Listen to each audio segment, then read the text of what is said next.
So then let's consider first of all, what is a mind in the grip of vicious circles? Well, one of the most obvious instances that we all know is the phenomenon of worry. The doctor tells you that you have to have an operation. And that has been set up so that automatically everybody worries about it. But since worrying takes away your appetite and your sleep, it's not good for you. But you can't stop worrying, and therefore you get additionally worried that you are worrying. And then, furthermore, because that is quite absurd and you're mad at yourself because you do it, you are worried because you worry because you worry. That is a vicious circle.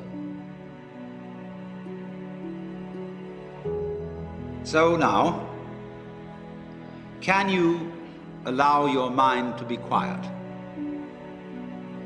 Isn't it difficult?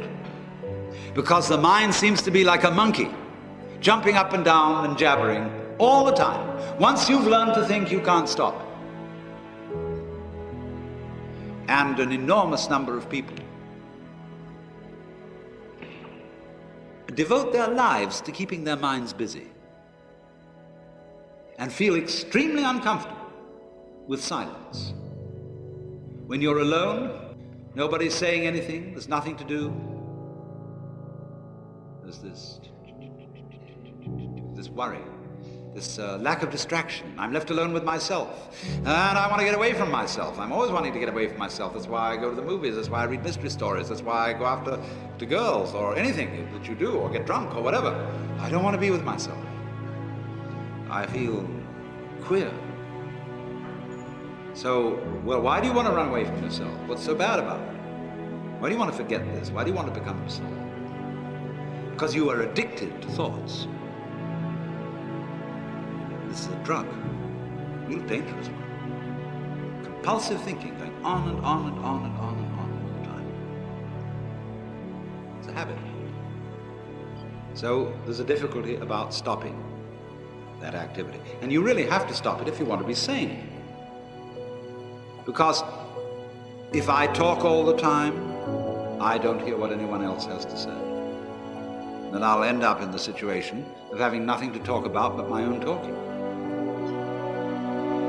Or so in exactly the same way, if I think all the time, I won't have anything to think about except thoughts. So in order to have something to think about, there are times when you simply must stop thinking. Well, how do you do that? The first rule is don't try to. Because if you do, you will be like someone trying to make rough water smooth with a flat iron. And all that will do will stir it up. So in the same way as a muddy, turbulent pool quiets itself when left alone, you have to know how to leave your mind alone.